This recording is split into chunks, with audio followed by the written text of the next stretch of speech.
আসসালামু আলাইকুম প্রিয় দর্শক, অন্য মঞ্চের আলাপচারিতায় আপনাদের সকলকে আমন্ত্রণ জানাচ্ছি। প্রিয় বন্ধুরা, প্রীতি, সালাম এবং শুভেচ্ছা নেবে। গত বছরের জুলাই আগস্টে যে জঙ্গি অভ্যুত্থান হয়েছিল, বাংলাদেশের উপরে যে জঙ্গি হামলা হয়েছিল, সেদিনও আমরা বলেছি রংপুরের আবু সাইদকে শিবির নিজেরা হত্যা করেছে, আপনারা শোনেননি। কিন্তু এই সময় যখন আমি বলছি, তখন আজকে এত এত প্রমাণ আছে আমাদের কথার সপক্ষে, যে আজকে আমাদের আসলে আবার দাবি তুলতে হবে যে জুলাই আগস্টের হত্যাকাণ্ডের জন্য দায়ীকে, এই হত্যাকাণ্ডের প্রকৃত খুনিকে। এবং আসুন আজকে আমি আপনাদের সামনে প্রমাণ করে দেব। এবং এই প্রমাণগুলো কিন্তু আমরা জেনারেট করিনি, এই প্রমাণগুলো ইনুসের জঙ্গি বাহিনী দিয়েছে। ডক্টর ইউনূস যখন প্রথম দায়িত্ব নেয় গত বছরের 8ই অগস্ট, তখন স্বরাষ্ট্র উপদেষ্টার দায়িত্ব পেয়েছিলেন ব্রিগেডিয়ার অবসরপ্রাপ্ত সাখাওয়াত হোসেন। এবং এই সাখাওয়াত হোসেন দেখেন, সিএমএইচ এ আহত আনসারদের দেখে আসবার পরে তিনি বলেছিলেন যে যে গুলিগুলো করা হয়েছে সেটি 7.62 রাইফেলের গুলি, যেটা সাধারণত পুলিশের কাছে থাকে না রাস্তায় যারা ডিউটি করে, এবং এই অস্ত্র সিভিলিয়ানদের হাতে চলে গিয়েছিল বলে তিনি সন্দেহ পোষণ করেছেন।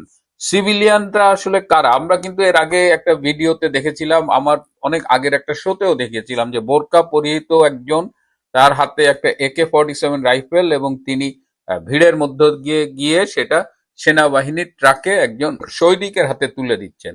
তো এখন ব্রিগেডিয়ার শওকত যেহেতু সিভিলিয়ানদের কথা, এই শুভ আফ্রিদি সামরিক বাহিনী থেকে বরখাস্ত হওয়া একজন সাবেক অফিসার, এবং দেখেন সে নিজের মুখে স্বীকার করেছে, এটা কিন্তু তাকে দিয়ে কেউ জোর করে করেছে বা রিমান্ডে নিয়ে করিয়েছে তা না।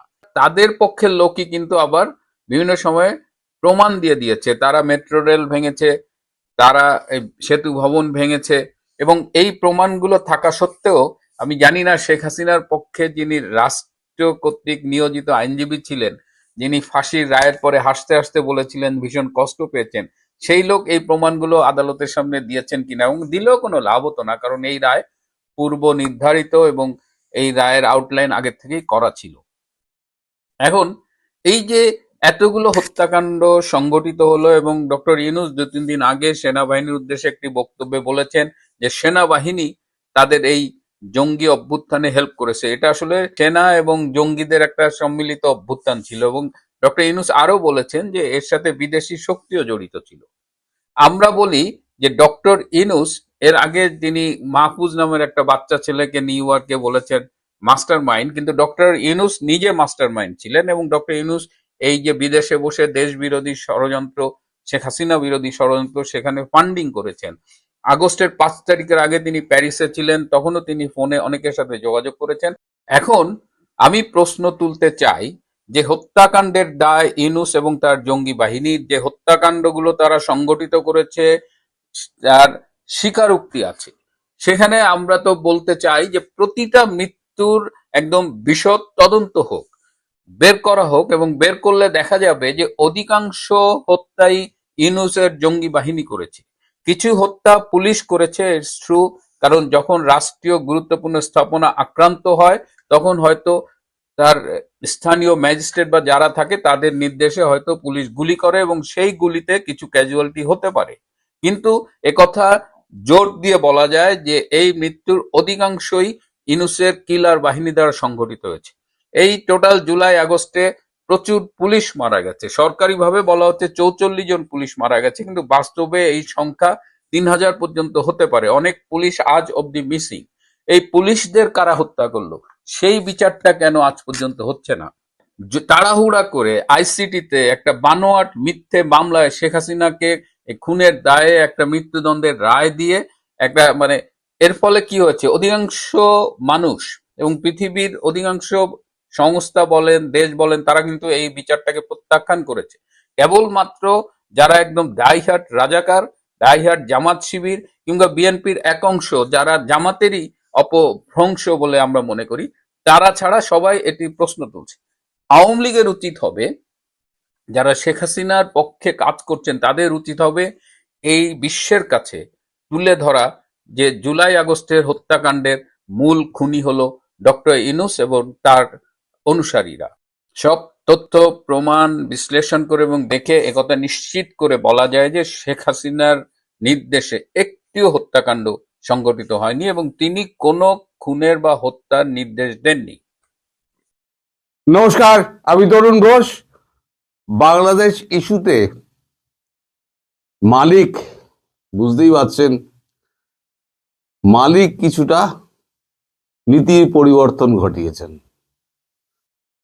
শরৎচন্দ্র চট্টোপাধ্যায় একটা বই লিখেছেন রামের সুমতি। তিনি যদি এখন বেঁচে থাকতেন তিনি লিখতেন মালিকের সুমতি। মালিক অনেক ভেবে চিনতে দেখেছেন যে বাংলাদেশের কাছ থেকে পাবোটা কি। আলটিমেটলি ভারত তো আমায় করতে দেবে না, আমি যা চাইবো ভারত যদি বেঁকে বসে তাহলে আমি বাংলাদেশের বুকে করতে পারবো না। এদিকে ভারতকে আমি খেপিয়ে দিয়েছি। দুটো দেশকে ভারতকে, তিনটে দেশকে ভারত আমেরিকা খুব ভয় পায়। এক হচ্ছে রাশিয়া, দুই চীন, তিন হচ্ছে ভারত। এক একজনের ক্ষেত্রে ভয় পাওয়ার এক এক রকম ভূমিকা আছে। রাশিয়ার পুতিনের সামনে তার কিন্তু তিনি মুখ খোলেন না। পুতিনের সামনে তিনি একদম চুপ। পুতিন যাই বলুন না কেন তিনি মৃদু মৃদু হাসেন। আলাস্কার বৈঠকে দেখলেন না যে কত হাসি, কত গল্প। যদিও মাথার উপর দিয়ে প্রচুর F-35 উনি উড়িয়েছেন, ভয় দেখাবার চেষ্টা করেছেন, সামরিক শক্তি দেখাবার চেষ্টা করেছেন। পুতিন তো পুতিন, নিজের মতো উনি কথাবার্তা বলে নিজের বাড়ি চলে এসছেন, ক্রেমলিনে ফিরে এসছেন। চীনকে উনি খুব একটা চটার না, মানে সরাসরি মুখে কিছু বলেন না। জিনপিং এর নাম টাম করে উনি টাইট দিতে চেয়েছিলেন নরেন্দ্র মোদীকে। নরেন্দ্র মোদীর নাম করে নানান রকম সোশ্যাল মিডিয়ায় তার প্রচার, ভারত পাকিস্তানের যুদ্ধ নিয়ে তার মধ্যস্থতা দাবি, তার মধ্যে ট্যারিফের ট্যারিফ আমরা করবো না, বাণিজ্য চুক্তি করব না, এসব অনেক গ্যাজা ফ্যাজা গুলফুল বেড়েছেন। দেখলেন কোনো গুলিই তো কাজ হচ্ছে না। নরেন্দ্র মোদী তো ফোনও তুলছেন না। এদিকে করেছে কি, এখন মিড টার্ম ইলেকশন এগিয়ে আসছে। মিড টার্ম ইলেকশনে যদি কিছু না করে দেখাতে পারেন তাহলে পরে তো তার তো ভীষণ সমস্যা। ইমপিচ হওয়ার একেবারে সময় এসে যাচ্ছে, কারণ সব এখন তার বিপক্ষে চলে গিয়েছে। উনি করলেন কি, উনি ভেনেজুয়েলার দিকে চলে গেলেন। আমি এটা কেন আগের কথা এই কারণে বলছি, তাহলে বাংলাদেশের ব্যাপারে আসতে আমার সুবিধা হবে। তাহলে বাংলাদেশের প্রেক্ষাপটটা আপনারা বুঝতে পারবেন যে রামের সুমতি হঠাৎ হলো কেন, মালিকের সুমতি হলো কেন। তো অভিযোগ কি করা হলো? অভিযোগ করা হলো সেখান থেকে প্রচুর ড্রাগ আসছে, মাদুরোর দেশ থেকে প্রচুর ড্রাগ আসছে। একেবারে রাতারাতি গিয়ে মাদুরোকে বল দেওয়া করে নিয়ে চলে এলেন সস্ত্রীক। আজ পর্যন্ত তারপরে ভেনেজুয়েলা থেকে ড্রাগের কোনো গল্প শুনেছেন? শুধু তেলের গল্প শোনা হয়, এত তেল আমরা নেবো, এত তেল বেচবো। ড্রাগের কোনো গল্প কিন্তু সেখানে নেই। এখন তিনি ধরেছেন গ্রিনল্যান্ড। বাঘের মুখে রক্ত পড়ে গেছে, বলেছি বাঘ রক্তের স্বাদ পেয়ে গেছে। এখন ধরেছেন গ্রিনল্যান্ড।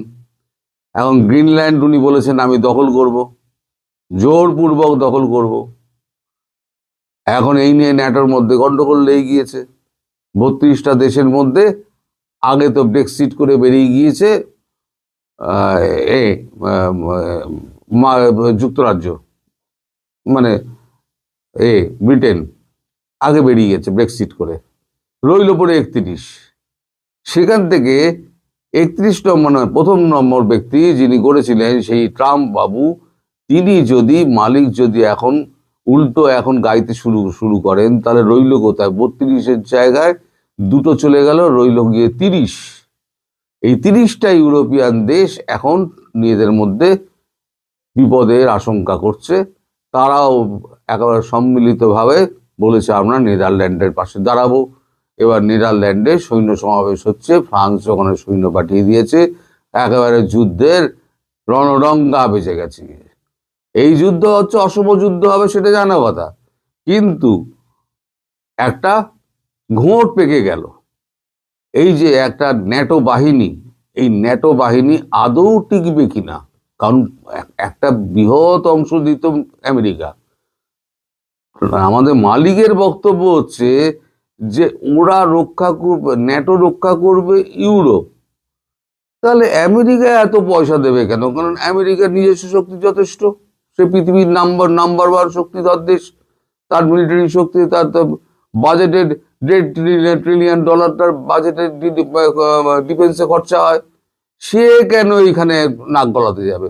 তোমাদের ব্যাপার, তোমরা বুঝে দাও, তোমরা ন্যাটোকে পোষো, তোমাদের পয়সা দিয়ে পোষো, আমি এর মধ্যে যাব না। এই নিয়ে লেগে গেছে ন্যাটোর সঙ্গে ঝামেলা। একই সঙ্গে গ্রিনল্যান্ড নিয়ে লেগে গেছে ইউরোপিয়ান কান্ট্রিগুলোর ঝামেলা। এখন এই অবস্থা ইউরোপিয়ান কান্ট্রিগুলোতে একা হয়ে গেছে। তারা সব দলে দলে এবার ভারতের সঙ্গে যোগাযোগ করতে শুরু করেছে।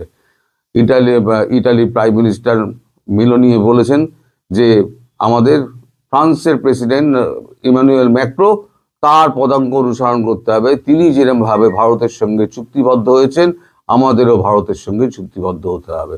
এই করে 21টা দেশের রাষ্ট্রনেতারা সম্মিলিতভাবে আগামী সপ্তাহে হয়তো ভারতবর্ষের দিকে আসবেন মোদির সঙ্গে দেখা করতে, এবং মোদিজির সঙ্গে তারা ট্রেড ডিলটি যা করা জার্মানিতে করে নিয়েছে, ব্রিটেন করে নিয়েছে, ফ্রান্সও করে নিয়েছে, বাকি যারা রয়েছে তারা সমস্ত এসে ট্রেড ডিল ফিল করে নিজের সামনে নেবে এবং তারা ভারতবর্ষের সঙ্গে যোগ দেবে। এর মধ্যে হয়েছে কি, জয়শঙ্কর বলে দিয়েছেন যে আমরা ব্রিক্স গঠন করব। এই যে ব্রিক্স যদি গঠন করেন, ট্রাম্পের সব থেকে ভয় হচ্ছে ব্রিক্স এবং চায়না। এই ব্রিক্সের মধ্যে চায়না এবং ভারত হচ্ছে মানে আপনার উদীয়মান শক্তি, চায়না হচ্ছে একটা বৃহৎ শক্তি, এবং রাশিয়া মিলিটারিলি রাশিয়ার শক্তিধর দেশ। আর ব্রাজিল ওখানে আছে, সাউথ আফ্রিকা ওখানে আছে, তারাও একটুখানি মানে শক্তিধর দেশ। তারা অল্প শক্তি হলেও তাদের সম্মিলিত শক্তি যদি এক হয়, সেখানে যদি ঢুকে যায় তাহলে পরে সেখানে তো আছে। এর মধ্যে আবার ইরানে উনি পাগলি দিয়েছেন, মানে ওনাকে কিছু করে দেখাতে হবে। ইরানে এখন তো এই যে চুপ করে আছে না, তার মানে এই নয় যে আপনি ভাবছেন যে ইরানে কিছু করবে না, তা না। ট্রাম্প এখন মিষ্টি কথা বলছেন, আসলে যখন ইরানের বিক্ষোভটা পিকে যখন উঠবে না, তখন দেখবেন বুটস অন গ্রাউন্ডস করবে। আর বুটস অন গ্রাউন্ডস কাকে দিয়ে করাবে? পাকিস্তানকে দিয়ে করাবে, দেখে নেবেন। আমি বহুদিন আগে বলেছিলাম, ইরানের পিঠে যদি কেউ ছুরি মারে তাহলে সেটা হবে পাকিস্তান। দেখবেন পাকিস্তান কিরকম পেছনে ছুরি মারে। আর ট্রাম্প শিয়া সুন্নি কার্ডটা খুব ভালো মতো খেলে দিয়েছে। ইরান হচ্ছে শিয়া আর পাকিস্তান হচ্ছে সুন্নি। শিয়া সুন্নি কার্ডটা একদম গুছিয়ে খেলে দিয়েছেন। তাহলে রয়ে গেল এখন ভারত। তাহলে ভারত এই পাকিস্তানের মতো একটা ছোট, বাংলাদেশের মতো একটা ছোট রাষ্ট্রকে নিয়ে আমি ভারতের মতো বৃহৎ রাষ্ট্রের সঙ্গে আমি কেন মানে বাগম্বরিতা করে আমি কেন সম্পর্ক নষ্ট করব? আমি বড় ভুলভাল বকেছি, অনেক উল্টোপাল্টা মন্তব্য করেছি ট্রাম্প এই সম্পর্কে, মোদী সম্পর্কে। আর তো এটা দিয়ে বরদাস্ত করছেন না নরেন্দ্র মোদী কোনো জবাব দিচ্ছেন না, তার মানে উনি আমার উপরে ক্ষেপে আছেন, উনি কোনো কথা বলছেন না। তার ফলে উনি এখন নীতি বদলেছেন। মানে আমি কলম্বিয়াতে, ভেনেজুয়েলায় আমি করে দেখিয়েছি, ইরানে আমি তক্তাপালট করব, এবং আমি বাংলাদেশে যেটা বাইডেন সরকার করে গেছিল, আমি সেটাকে তার উল্টো করে আমি আবার একটা সুস্থির সরকার দেশ করে দেবো। এটা হচ্ছে এখন ট্রাম্পের নীতি, ঘোষিত নীতি। সেটা কয়েকটা কাগজে বেরিয়েছে, আমরা ওয়াশিংটন পোস্টে বেরিয়েছে, তারপর ওয়াশিংটন টাইমসে বেরিয়েছে, তারপর নিউ ইয়র্ক টাইমসে বেরিয়েছে, একটা প্রেস বিবৃতিও, একটা প্রেস কনফারেন্সও করেছে। ল্যাভিটো বলেছেন, ওনার জন্য মুখপাত্র ল্যাভিটো বলেছেন যে বাংলাদেশ সম্পর্কে তিনি একটু অন্যরকম ভাবছেন। এখন অন্যরকম ভাবা কি, একই ঢিলে দুই পাখি মারবে। যদি বাংলাদেশকে, যদি ইউনূসকে যদি হটিয়ে দিতে পারে এবং একটা স্বচ্ছ সরকার যদি ওখানে গঠন হয়, দেশ যদি শান্ত হয়, শেখ হাসিনাকে যদি ফিরিয়ে দেওয়া যায়, তাহলে ভারতকে একটা গ্রিন সিগন্যাল দেওয়া যাবে যে ভাই ভারত, তোমার তোমার সঙ্গে কিন্তু আমার সম্পর্ক কিন্তু আমি ঠিক করার পথে, মোদিজি আমার সঙ্গে কথাবার্তা শুরু করুন। তারপরে এটা যদি হয়ে যায় তাহলে দেখবেন যে একেবারে ভারত আর মার্কিন যুক্তরাষ্ট্রের একেবারে পূর্বের যে আপনার ছিল, মানে সম্পর্ক ছিল, সেই সম্পর্ক আবার পুনরায় বহাল হয়ে যাবে। তবে ল্যাভিড এবং যা ইঙ্গিত দিয়েছেন এবং ট্রাম্পের যা বক্তৃতা আমি শুনেছি, তাতে ট্রাম্প পরিষ্কার এটা বলছেন যে ভুল হয়েছে, যেটা মার্কো রুবিও বলেছিলেন যে ভুল বাইডেন এখন বাইডেন প্রশাসনের নামে এখন পুরো এটা দিয়ে দিচ্ছে ব্লেমটা। তা উনি তো প্রথম বলেছিলেন না 400 মিলিয়ন দেওয়া সে মাইক্রো ক্রেডিট ভদ্রলোক কোথায়, তারপরে তো আর উনি কিছু বলেননি। এখন বেছে বেছে একেবারে রাষ্ট্রদূত নিয়োগ করা হচ্ছে সেই রকম, যিনি বাংলাদেশকে হাতের তালুর মতো চেনেন।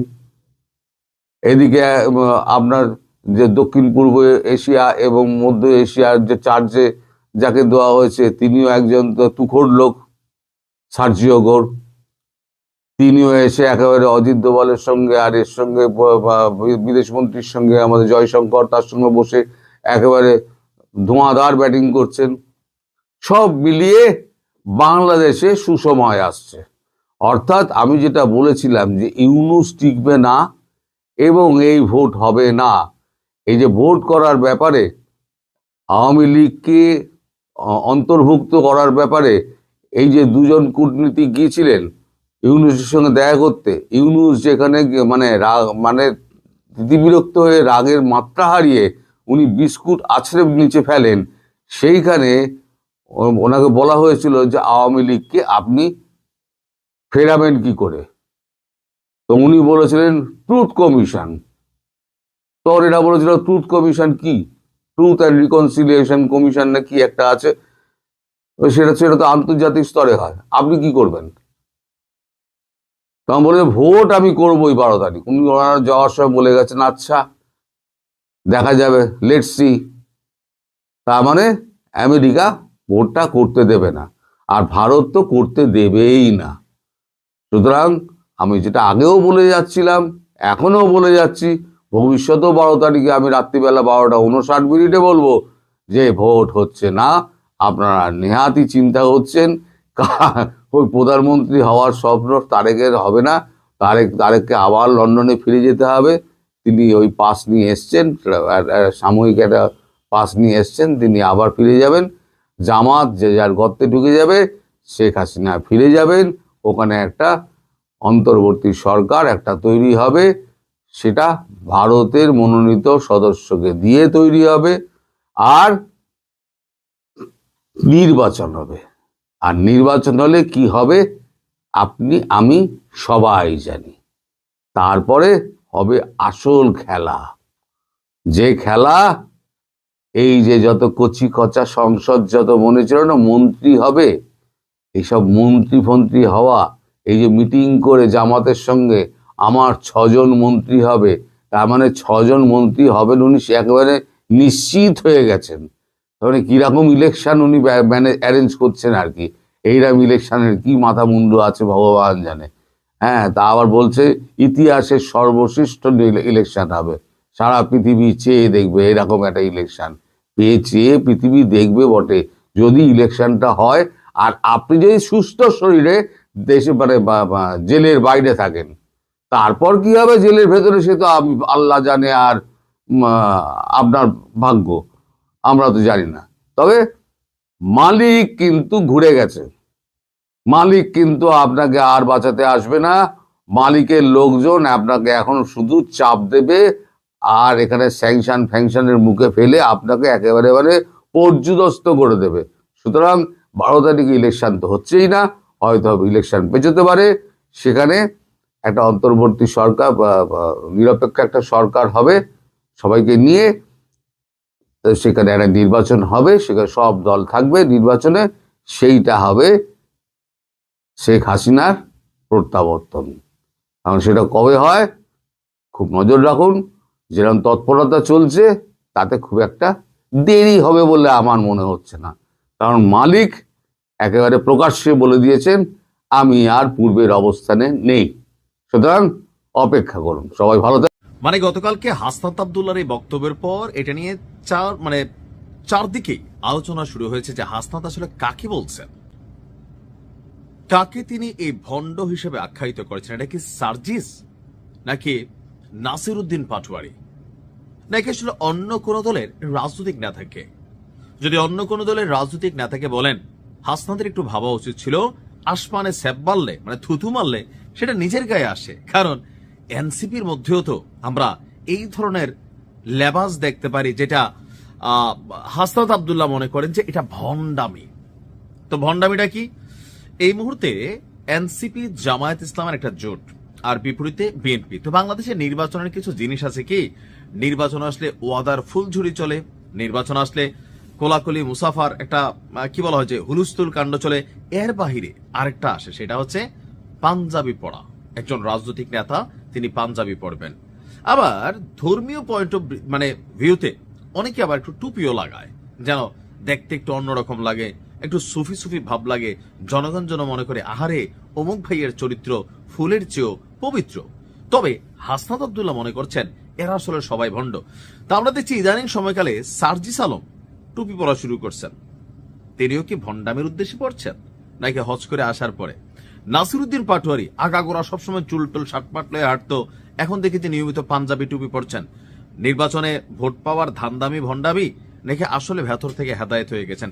তারা দুজন যদি হেদায়েত হন, তাহলে বাকিরাও নিশ্চয়ই হেদায়েত হয়েছেন। কথা বলছি হাসনাত আব্দুল্লাহর একটা বক্তব্যকে ঘিরে এই মুহূর্তে সমালোচনা চলছে। তিনি বলছেন যে নির্বাচনের আগে ইস্ত্রি করা পাঞ্জাবি লম্বা টুপি ইরি খেতে নেমে যাওয়ার হিপ্রোকেসি মানুষ এখন বোঝে। আমির হামজারে দেখছি, আর ওই যে কি বলা হয় যে একটা আছে না মালয়েশিয়ার কি জানি জামাত ইসলামের প্রার্থী ফয়জুল হক, ক্ষেতের মধ্যে নেমে যায় দৌড়ে গিয়া। ওয়াও! তবে হাসনাত আব্দুল্লাহ মনে হয় না তার জোটের লোকদেরকে এরকম কথা বলছেন। নির্বাচন কমিশনে গতকালকে আপিল চলছিল। বিএনপি নেতা আব্দুল আওয়াল মিন্টু এবং হাসনাত আব্দুল্লাহর মধ্যে একটু বাকবিতণ্ডা হয়েছে। তো মিন্টু সাহেব তিনি অশোভন আচরণ করেছেন এবং কমিশন কর্তৃক বিষয়টি এড়িয়ে গিয়েছে, আর এতেই খেপেছে হাসনাত আব্দুল্লাহ। হাসনাত বলছে একাডেমিক পরিবেশে যখন আইনজীবীরা দ্বৈত নাগরিকত্ব নিয়ে যুক্তিতর্ক করছিলেন, তখন আব্দুল আওয়াল মিন্টু হঠাৎ মুসার দিকে তেরে যান এবং blood is civilian, blood is citizen বলে গালিগালাজ তিনি করেন। এমনকি পরিস্থিতি এতটাই উত্তপ্ত হয়ে ওঠে যে তার ছেলে তাবিদ আওয়াল তাকে কমিশন কক্ষ থেকে বাইরে নিয়ে যেতে বাধ্য হন। আব্দুল আওয়াল মিন্টুর সমালোচনা করে হাসনাত বলছেন, যারা এলিটিজম অর্থাৎ বড়লোকিপানা দেখাতে আসে, তারা যেন রাজনৈতিক এলিসিটিজম ঘরেই রেখে আসে।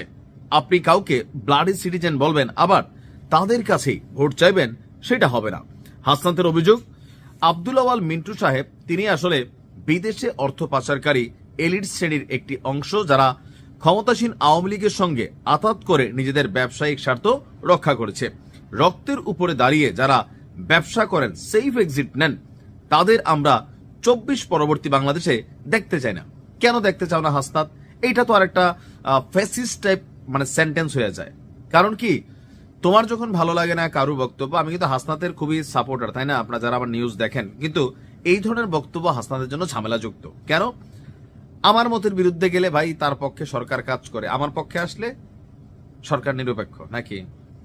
একটি শ্রেণীকে সাপোর্ট দিচ্ছে, যখন আমার বিপরীতে যায়, যখন আমার বিপরীত মতের মানুষ হবে তাকে দেশে থাকতে দিবে না, 24 পরবর্তী বাংলাদেশে দেখতে চাই না।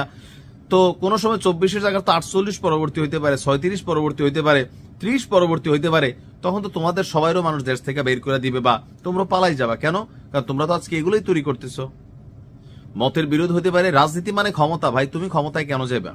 জনসেবা এখন পর্যন্ত আমি একটু আশা রাখি তাসলিম যারা এবং তোমার প্রতি, তোমার এই এনসিপি টিমের বাকির কারোর প্রতি আমরা ক্ষমতা জনসেবা এগুলো দেখি না, বা আইডিয়া মানুষ প্রকাশ্যে বলে না ভয়ে, কিন্তু এগুলোই তো বাস্তবতা, তাই না?